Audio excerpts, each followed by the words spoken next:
আসসালামু আলাইকুম সবাইকে।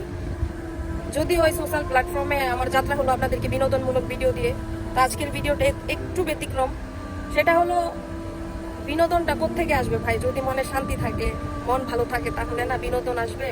এখন মন ভালো নাই কেন বা আমরা ভালো নাই কেন, সেটা হচ্ছে বাংলাদেশের কিছু কিছু জেলা যেমন নোয়াখালী, ফেনী, কুমিল্লাতে এমন ভাবে বন্যা হচ্ছে যেগুলো দেখে আসলে কারো মনই ভালো থাকার কথা না, কেউ ভালো থাকার কথা না। তো সেখান থেকে বলতেছি, দেখেন আমরা দেশের বাইরে থাকি, সেখান থেকে সমবেদনা আর আপনাদের ব্যথায় ব্যথিত হওয়া ছাড়া আর কিছুই করতে পারবো না। তার জন্য বলতেছি, আপনারা বন্যা কবলিত এলাকার আশেপাশে যারা আছেন, একটু উঁচু স্থানে আছেন, আপনাদেরকে বন্যার পানি ছোঁয় নাই এখনো, আপনারা প্লিজ আমার সাইড থেকে আমি অনুরোধ করে বলতেছি, আপনারা তাদের পাশে গিয়ে একটু দাঁড়ান। যে যেখান থেকে পারেন তাদেরকে পাশে গিয়ে একটু দাঁড়ান, একটু আশ্রয়ের ব্যবস্থা করে দেন অন্তত। কিছু কিছু মানুষ বলতেছে এটা আমার দেখা স্মরণীয়, তার মানে বুঝতে পারতেছেন কি পরিমাণ বিপদের মুখে তারা আছে। সবশেষে আপনাদেরকে এটাই বলবো, যারা আমার মতো দেশের বাইরে আছেন বা বন্যা